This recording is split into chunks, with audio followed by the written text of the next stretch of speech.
नमस्कार दोस्तों, स्वागत है आप सभी को आपके अपने YouTube चैनल मैथ चॉइस 2.0 पर। दोस्तों मैं हूं आदेश कुमार।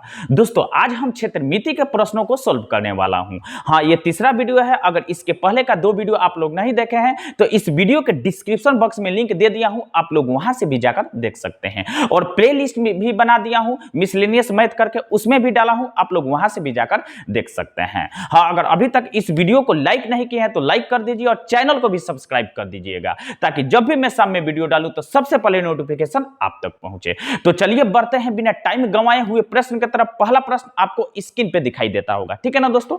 पहला प्रश्न दोस्तों कह रहा है कि 121 वर्ग मीटर आधार क्षेत्रफल और 23 मीटर ऊंचाई वाले लंब प्रिज्म का आयतन है, यानी प्रिज्म का आयतन ज्ञात करने के लिए कह रहा है, ठीक है ना दोस्तों। तो जब इसको हम सॉल्व करेंगे दोस्तों तो लिखेंगे दिया है, ठीक है ना दोस्तों।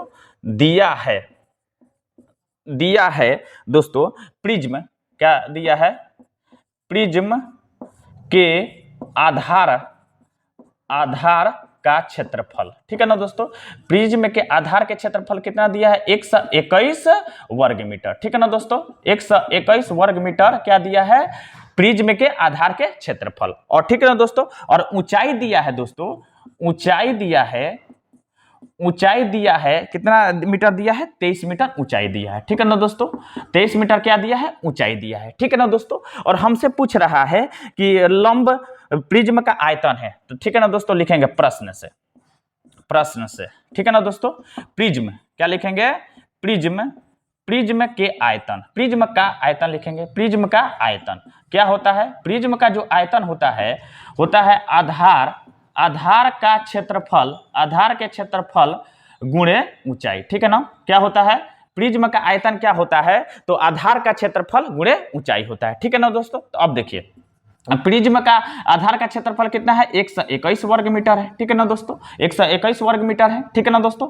गुणे ऊंचाई कितना है, तो ऊंचाई 23 मीटर है, ठीक है ना दोस्तों। अब गुणा कर देंगे तो प्रिज्म का आयतन निकल जाएगा, ठीक है ना दोस्तों। तब देखिए अब गुणा करेंगे तो 121 में 23 से जब गुणा करेंगे तो 23 एक में 23, 23 के 3 हारसिन 2 और 23 दूना 46 और 2, 46 और 2 48, 48 के 8 हारसिन 4, 23 एक में 23 और 4 कितना होता है, 27 होता है, 27, ठीक है ना दोस्तों। यानी 27 और 83। अब देखिए यहाँ पर वर्ग मीटर है और मीटर है, तो वर्ग मीटर में मीटर से गुणा करेंगे तो क्या हो जाएगा, घन मीटर होगा। क्या हो जाएगा, घन मीटर होगा। यानी हम कह सकते हैं जो प्रिज्म का आयतन होगा 2783 घन मीटर होगा। यानी इस प्रश्न का जो राइट आंसर होगा ऑप्शन बी, 2783 मीटर क्यों दिया है, ठीक है ना दोस्तों। यानी 2783 घन मीटर इसका क्या हो जाएगा, आयतन होगा। तो अब चलिए दूसरे प्रश्न को देखते हैं। प्रश्न दोस्तों दिया है कि 2 सेंटीमीटर, 3 सेंटीमीटर तथा 4 सेंटीमीटर भुजा वाले त्रिभुज का क्या परिमाप है।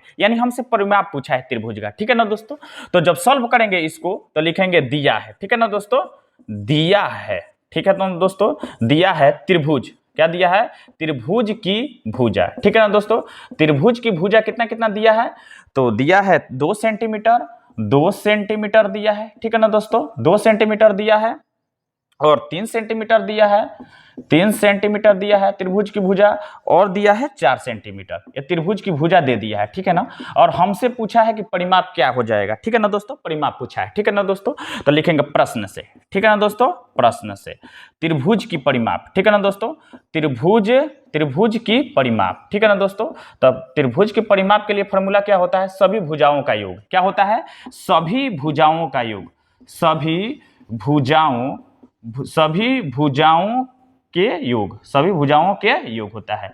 त्रिभुज के परिमाप बराबर क्या होता है, सभी भुजाओं के योग होता है, ठीक है ना दोस्तों। सबको जोड़ देंगे, ठीक है ना दोस्तों, क्या हो जाएगा, 2 + 3 + 4, सबको जोड़ेंगे तो 2 3 5 और 5 4 9, यानी 9 सेंटीमीटर क्या हो जाएगा, ये त्रिभुज का परिमाप होगा। कितना होगा, 9 सेंटीमीटर, क्या हो परिमापे पूछा है तो 9 सेंटीमीटर क्या हो जाएगा, त्रिभुज का परिमाप होगा। यानी इस प्रश्न का जो राइट आंसर होगा ऑप्शन सी, 9 सेंटीमीटर। तो अब चलिए तीसरे नंबर प्रश्न को देखते हैं। तीसरा नंबर प्रश्न दोस्तों दिया है कि एक वर्ग का परिमाप 24 सेंटीमीटर है, तो इस वर्ग का क्षेत्रफल क्या होगा। यानी परिमाप दिया है, हमसे क्षेत्रफल पूछा है वर्ग का, तो वर्ग का क्षेत्रफल ज्ञात करने के लिए भुजा की आवश्यकता पड़ेगी, तो भुजा पहले ज्ञात करेंगे। परिमाप दिया है, ठीक है ना दोस्तों, वर्ग का, ठीक है ना दोस्तों। तो इसको सॉल्व जब करेंगे तो लिखेंगे दिया है, ठीक है ना दोस्तों, दिया है वर्ग का परिमाप क्या दिया है, वर्ग का परिमाप, ठीक है ना दोस्तों, वर्ग का परिमाप दिया है कितना सेंटीमीटर, तो 24 सेंटीमीटर वर्ग का परिमाप दिया है, ठीक है ना दोस्तों,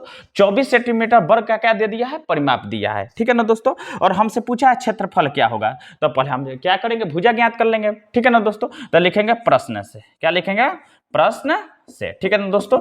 वर्ग का परिमाप, तो वर्ग का परिमाप, ठीक है ना दोस्तों। तो वर्ग का परिमाप क्या होता है, 4 गुणे भुजा होता है, यानी 4 गुणे भुजा होता है वर्ग का परिमाप, ठीक है ना दोस्तों। और परिमाप कितना दिया है, 24 सेंटीमीटर, ठीक है ना दोस्तों। तो परिमाप क्या होता है, तो 4 गुणे भुजा, ठीक है ना दोस्तों, भुजा। अब बराबर में क्या लिखेंगे, 24, ठीक है ना दोस्तों। ये दोनों वर्ग का परिमाप होगा, इसलिए इसको कर दिए आपस में बराबर, ठीक है ना दोस्तों। अब इससे भुजा निकल जाएगा, ठीक है ना दोस्तों। तो अब देखिए, तो भुजा बराबर क्या हो जाएगा, भुजा बराबर होगा 24 बट्टा, ये गुणा में इधर आएगा तो बट्टा में गिरेगा, 24 बट्टा 4 काटेंगे, 24 में जब 4 से भाग लगाएंगे तो कितना बार में कटेगा, 6 बार में, ठीक है ना दोस्तों। तो भुजा कितना होगा, भुजा 6 सेंटीमीटर, कितना हो जाएगा, 6 सेंटीमीटर क्या हो जाएगा, भुजा होगा, ठीक है ना दोस्तों। अब हमसे पूछा है कि क्षेत्रफल क्या होगा, तो हम लोग जानते हैं कि वर्ग का क्षेत्रफल क्या होता है, तो वर्ग का क्षेत्रफल जो होता है, वर्ग का क्षेत्रफल होता है भुजा के स्क्वायर, या भुजा गुणे भुजा होता है, ठीक है ना दोस्तों, या भुजा के स्क्वायर, ठीक है ना दोस्तों, भुजा के स्क्वायर होता है, ठीक है ना दोस्तों। ये वर्ग का क्या होता है, क्षेत्रफल होता है, ठीक है ना दोस्तों। तो भुजा कितना आया है, 6 सेंटीमीटर, 6 गुणे 6, ठीक है ना, गुणा करेंगे तो कितना हो जाएगा, 6 के 36 सेंटीमीटर स्क्वायर, या वर्ग सेंटीमीटर लिख सकते हैं, या सेंटीमीटर स्क्वायर भी लिख सकते हैं, ठीक है ना दोस्तों। ये क्या हुआ, वर्ग का क्षेत्रफल हुआ 36 सेंटीमीटर स्क्वायर, या वर्ग सेंटीमीटर भी लिख सकते हैं। तो इस प्रश्न का जो राइट आंसर होगा ऑप्शन बी होगा, 36 वर्ग मीटर भी लिख सकते हैं, या 36 सेंटीमीटर स्क्वायर भी लिख सकते हैं। तो अब चलिए चौथे नंबर प्रश्न को देखते हैं। चौथा नंबर प्रश्न दोस्तों दिया है कि किसी आयत की लंबाई उसकी चौड़ाई की 3 गुनी है, ठीक है ना दोस्तों, यानी जो आयत की लंबाई उसकी चौड़ाई की क्या है, 3 गुनी है, ठीक है ना दोस्तों। यदि इसका परिमाप 96 मीटर है तो आयत की लंबाई क्या होगी, यानी हमसे आयत की लंबाई पूछा है, ठीक है ना दोस्तों। तो जब इसको सॉल्व करेंगे तो लिखेंगे माना की, क्या लिखेंगे, माना की आयत की चौड़ाई, ठीक है ना दोस्तों, माना कि आयत की चौड़ाई क्या मानेंगे, x मीटर मानेंगे, ठीक है ना। क्यों मानेंगे, क्योंकि आयत की जो लंबाई है चौड़ाई से क्या है, 3 गुना है, ठीक है ना दोस्तों। तो लंबाई कितना हो जाएगी आयत की, तो ठीक है ना दोस्तों। तो देखिए ये जो लंबाई है चौड़ाई का 3 गुना है, तो इसमें 3 से गुना करेंगे तो 3x मीटर क्या हो जाएगी, तो आयत की क्या हो जाएगी, लंबाई हो जाएगी, ठीक है ना दोस्तों। और परिमाप कितना दिया है, तो परिमाप दोस्तों दिया है, आयत का परिमाप दिया है 96 मीटर, कितना दिया है, 96 मीटर आयत का परिमाप दिया है, ठीक है ना दोस्तों। और हमसे लास्ट में पूछा है कि आयत की लंबाई क्या होगी, ठीक है ना दोस्तों। तो आयत का परिमाप दिया है तो लिखेंगे प्रश्न से, ठीक है ना दोस्तों, प्रश्न से, ठीक है ना दोस्तों। आयत का परिमाप क्या होता है, आयत की परिमाप, ठीक है ना दोस्तों। आयत की परिमाप कितना होता है, तो आयत का परिमाप होता है 2 इंटू लंबाई प्लस चौड़ाई होता है। आयत का परिमाप क्या होता है, 2 इंटू लंबाई प्लस चौड़ाई होता है, ठीक है ना दोस्तों। तो देखिए 2 इंटू लंबाई कितना है, तो लंबाई माने है 3x मीटर, ठीक है ना। अब प्लस चौड़ाई कितना है, माने है x, ठीक है ना दोस्तों। अब बराबर 96 लिखेंगे, क्यों लिखेंगे कि ये दोनों आयत का परिमाप हुआ, इसलिए इसको कर दी आपस में बराबर, ठीक है ना दोस्तों। अब चलिए अब इसको क्या करेंगे, 2 इंटू इसको जोड़ देंगे, 3x आएगा x कितना होगा, 4x होगा, इंटू 4x हो जाएगा, फिर बराबर 96, ठीक है ना दोस्तों। अब गुणा हो जाएगा, 4 दूना 8, x बराबर 96, ठीक है ना दोस्तों।